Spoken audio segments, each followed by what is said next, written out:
first and foremost, we got Sports Story. That was the first thing they showed. Yes, the sequel to Golf Story.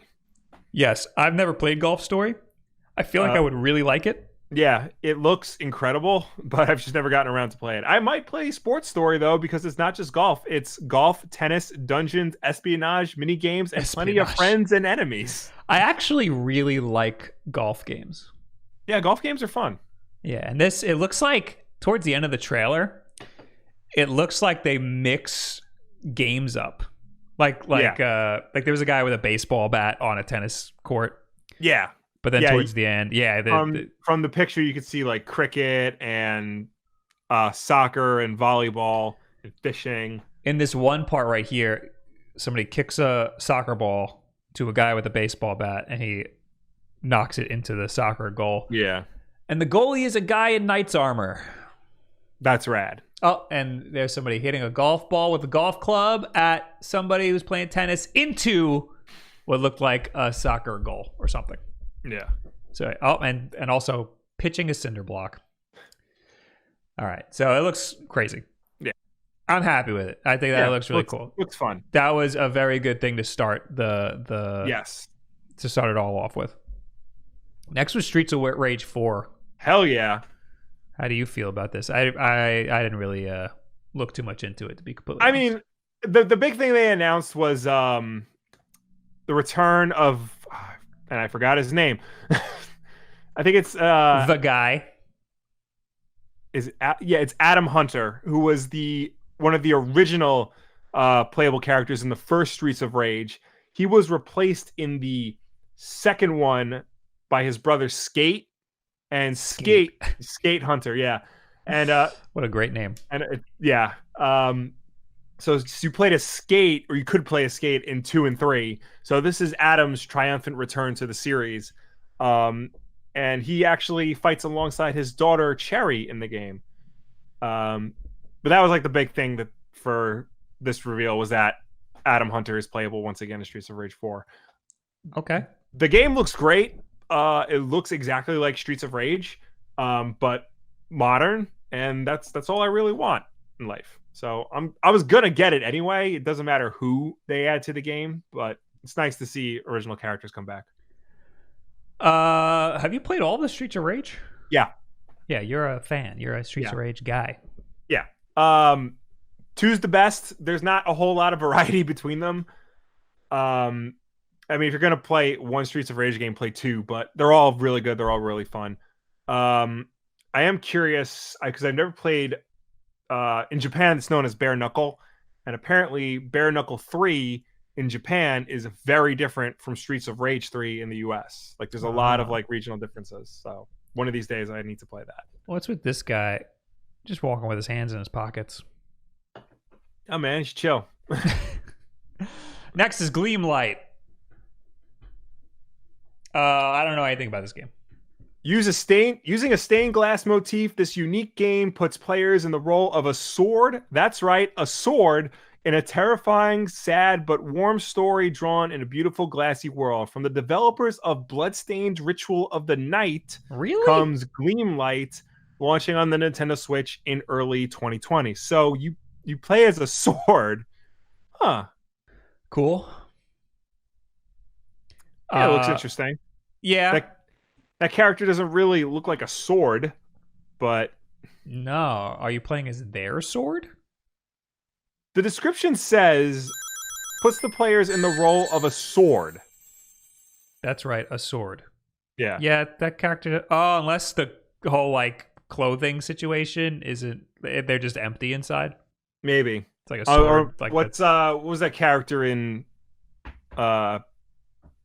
the Zelda game with all the motion controls, Fee, where she becomes the Master Sword. Well, I have no idea what you're talking about. Skyward Sword. In Skyward Sword, the character Fee, who nobody likes, I believe she becomes the Master Sword. You played Skyward Sword? No, but I read about it. Oh, I gotta turn notifications off here. I gotta mute. I like to be on top of my Zelda lore. Zelda lore. All right, next is Bacon Switch. I did not like the little chit chat they had before this trailer. I think this indie direct had really bad like banter from the developers, and I get it, they're indie developers, so it's not like they can so hire, they're not like your typical corporate AAA, EA, Ubisoft kind of stuffy guys. They're indie, they're fun, they're cool, and it's not like they could hire like a video team or anything. Yeah, I mean, it all looked fine, but yeah, they like dragged on and like said really dumb stuff, like really dumb jokes. They were really focused on how this game is about baking. It's called Bake and Switch. Yeah, I saw that. Oh, bake and like switch. I gotcha. Yeah. Oh, well, you're getting it now, Will? Yeah, I'm getting it. All coming to you? In this party brawler that's all about food, up to 4 players work as a team to punch, combine, and bake dough before time runs out. Bake and Switch cooks up something special on the Nintendo Switch in summer 2020. Yep. That's it. Yep. So it sounds a little bit like Overcooked. Yes. So again, not that exciting. Yeah. This had me interested. This is kind of cool. This is called SuperMash. Yes. It's cool because it's reminding me a lot of Mario Maker. It's like a game maker. But yeah, I don't know if you're making the games or if you're just being like given a bunch of different it's a mashup of all different types of games. A love letter to video game culture. SuperMash is set in a game shop owned by a brother and sister who discover a mysterious game console. Players will never know what to expect in SuperMash as the game mashes together video game genres and creates different experiences every time. So it's a procedural generation thing. Yeah, and it'll mix up like RPGs and platformers and all these other wacky genres. Did you finish reading the thing? Yeah, I did. Okay. Yeah, it looks like a procedural generation type thing. Yeah. There's stealth. That's cool. That's cool. There's shooter elements. What the hell engine is this? It look at that. It does like you have third person, you got top down, you got another top down. But then look at that. Just straight up 3D. Yeah. So I'm watching the trailer now and it looks like you can select the genres to mash up. Oh, you can mash different genres together. Yeah, so everything is different. It's always unique. Weird. So let me go back and see, because they select platformer and JRPG specifically. But let's see if I can. So there's platformer, action adventure, stealth, shoot 'em up, JRPG. Wow, that's cool. All right, it's not like you're not making these games. You're not making your own like levels and stuff. No, but look at that. That was a platformer bullet hell shooter. Yeah. So like they have the genres, you mash them together, and the world is like created based on, I guess the presets for those genres. Interesting. I would do a stealth platformer. That would be sick. Definitely check this out. The stealth looks like Metal Gear. Yeah. And it looks like there's just freaking Mario. That would be awesome. There was one section that looked exactly like The Sims. Yes. So that's cool. Yeah, I'm saying all different types. The Sims. Yeah. The Sims. That was the only one that was like fully 3D. Yeah. Or maybe it's fake 3D. Hold on. Let's get to that. Oh, maybe because the first Sims game was fake 3D. I can't tell. No, that's real.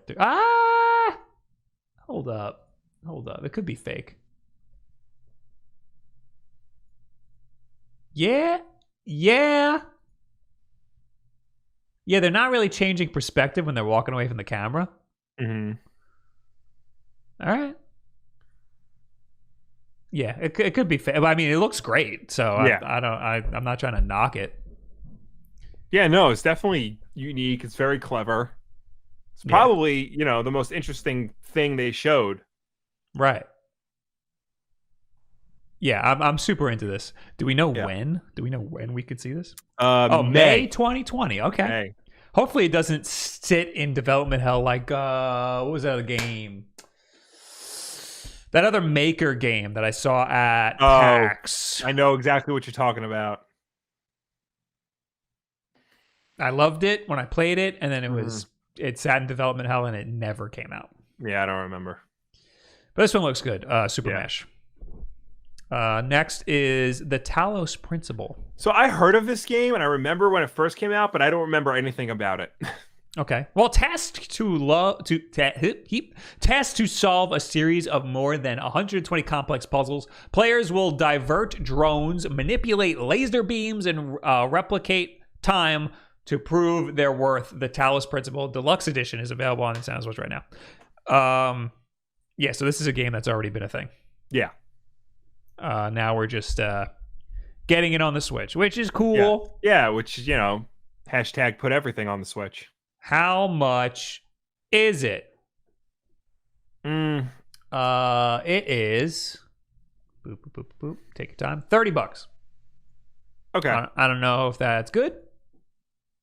I'm probably never going to play it. Fair. I think that's what it goes for on other systems. I mean, it's the definitive edition, though. Oh, yeah. I'm sorry, Deluxe. All right. Yeah, I'm not going to play that. Sail Forth. This looks pretty. There's nothing quite like a high seas adventure combining classic naval action with exploration. In Sail Forth, the entire map is procedurally generated, with players discovering islands to explore, quests to take, sailors to rescue, and pirates to loot. Sail Forth docks on Nintendo Switch in 2020.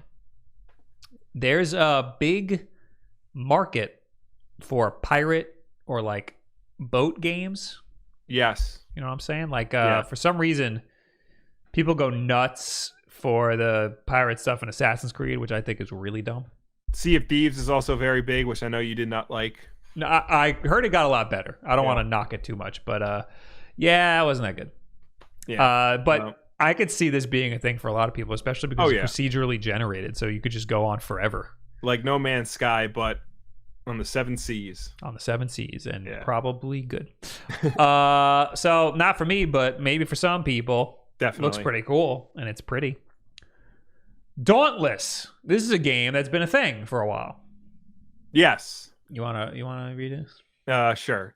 Join millions of players in Dauntless, the fastest growing online action RPG, and explore a massive free-to-play online world. Stand together and slay behemoths with your friends from all over the world with true crossplay.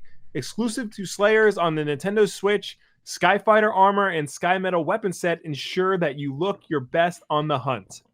This cosmetic set includes weapon skins for all 7 weapon types in Dauntless and a stylish armor set. So I heard this game is just Monster Hunter, but it's free, and it's out right now. So this was a surprise. Yeah. I say give it a shot. It's freaking free. Yeah. Why not? You got nothing to lose.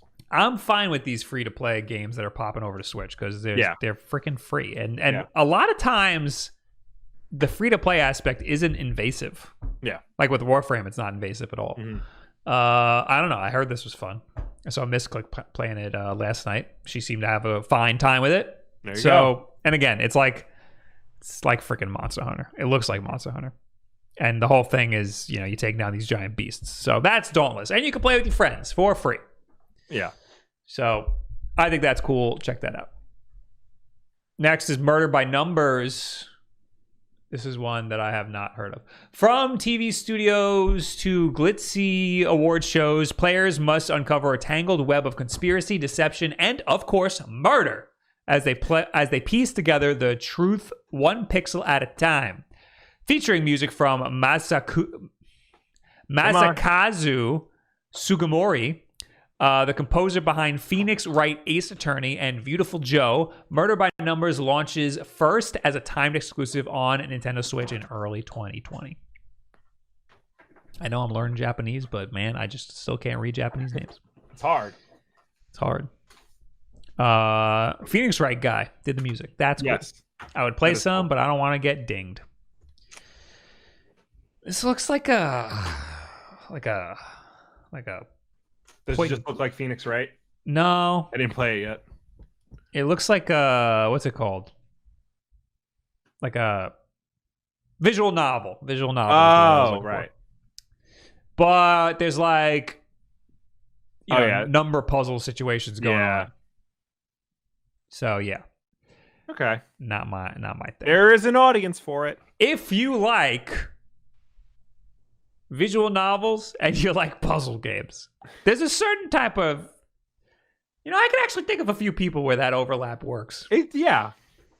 So this is a female thing. Oh yeah. I know a few ladies who would that there is overlap, like puzzle games and visual novels. So I understand the market for that. Mm-hmm. Oddworld: Stranger's Wrath. Will you know about this game? Yes, I've actually played it. I have it on the Vita. Have? Yeah, I have it. I don't remember if it's a PS Plus game or if I bought it, but I've played it on the Vita. There's no way you bought this game. I mean, I might have. It was going for like $5 at one point. Do you like the Oddworld games, or did you just get this to have this? I bought it because I remember when this came out, this was like a big deal game. Like, this was one of those like critical darlings that all the magazines at the time, because in my day, we read our reviews in magazines. Yes. They all raved about it. They said it was really good, very clever, unique in terms of like setting and how it handles the genre and stuff. It was okay when I played it. Granted, I played it like 10, 15 years after it came out, so it probably hasn't aged very well. Did you play a lot of it? I don't think I did. I must not have if I don't remember if I played a lot of it. But I played enough to not really be into it. I don't know if it was because I was playing it on the Vita and it's like such a small screen and like, you're using the tiny analog sticks and stuff. Well, also supposedly the mechanics are dated. Yeah. When did this game come out? It was original Xbox game. Yeah, so they didn't really have... Well, like 2004 at the latest. They didn't really have first-person controls like nailed down yet. Well, they had Halo, they had Rainbow Six. Well, that's what I'm saying. Well, Rainbow Six did not do a good job at the very beginning. Right. Well, Halo was the first shooter to get controls correct. Right, but after Halo, everybody at least copied the twin sticks approach. Well, it took a while. It took a while for people to do that. But that's what I'm saying. Well, they updated this game to have modernized controls, is what I'm saying. What I'm trying to say is this game came out at the end of the original Xbox's lifespan. Okay. So by then, people had adopted the twin stick style and using the triggers to shoot. So there was enough time. It's possible that the game's controls were fine when it came out, but it says with updated first-person shooter controls. Oh, and I yeah. think in the trailer it says modernized. Oh, yeah, because I'm sure, because when I remember playing on the Vita, it was still clunky.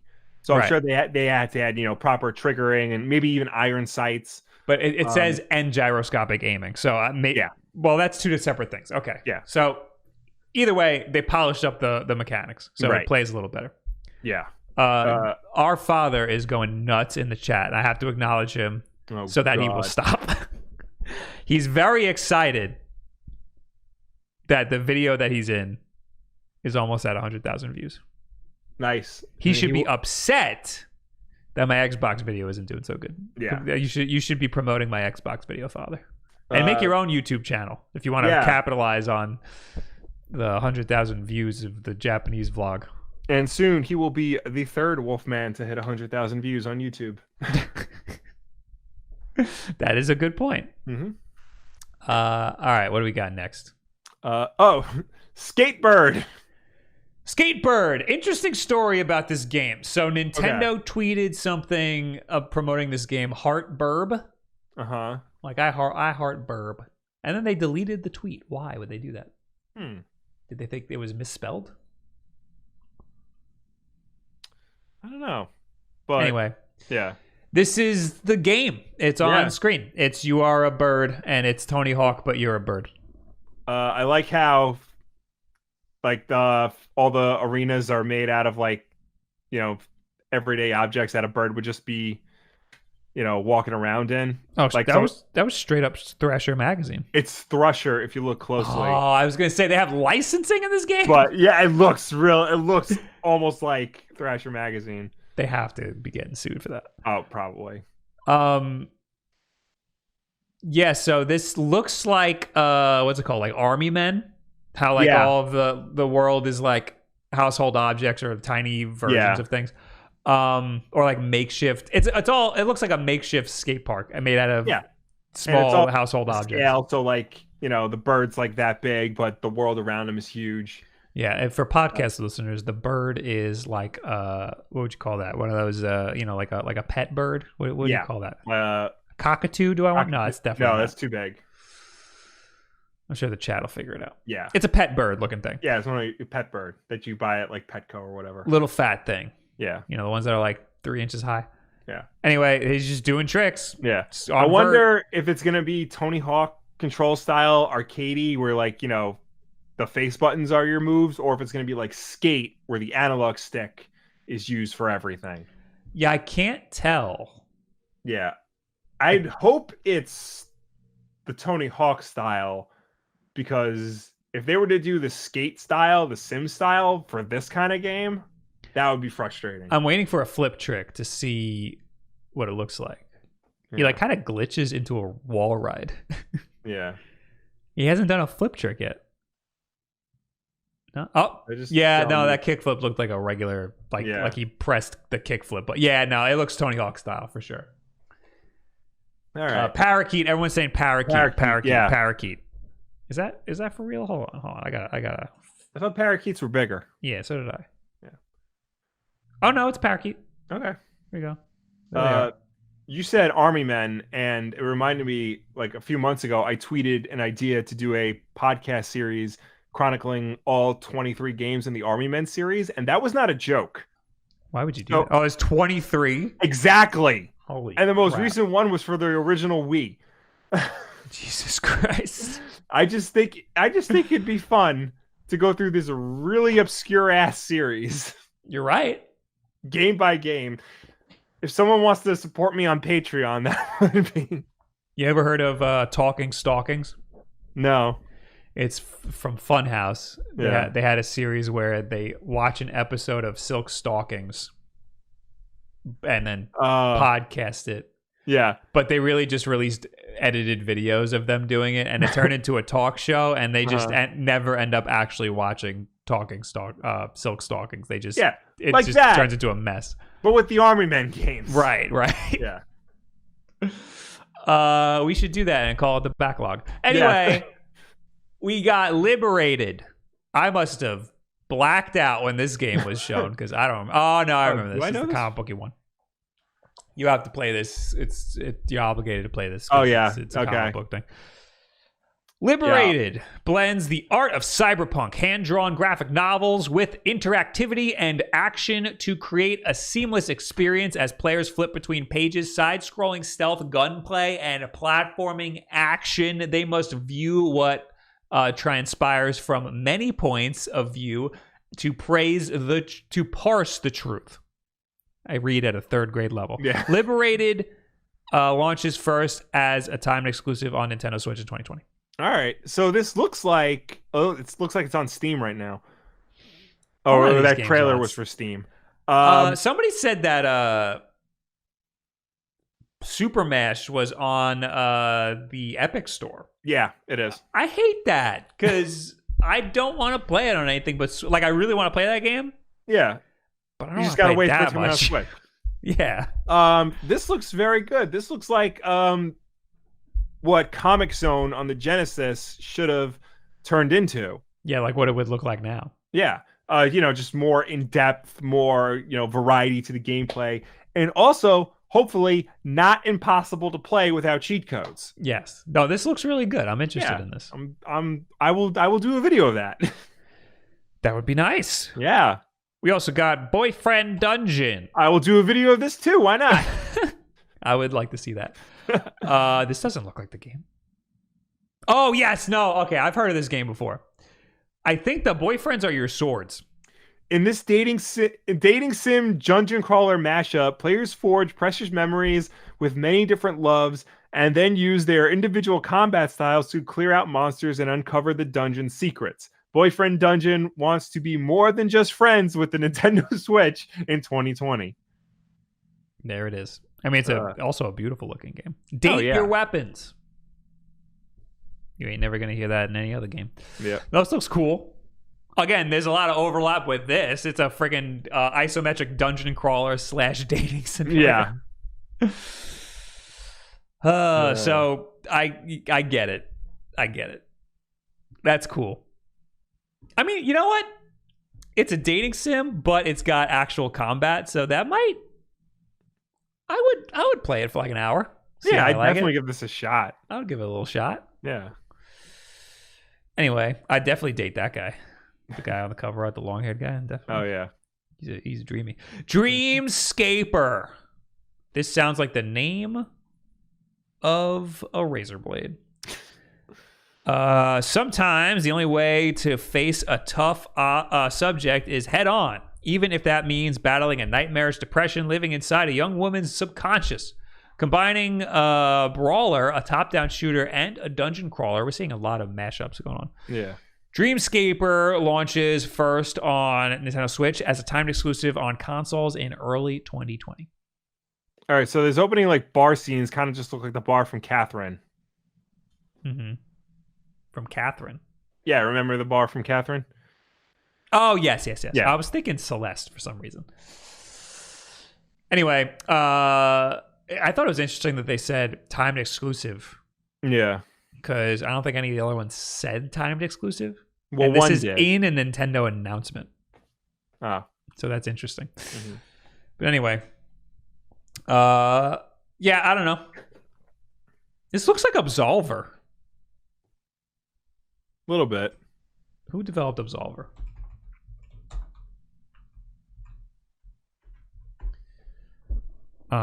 Slow Cap. Doesn't say. Yeah. Slow Cap Games.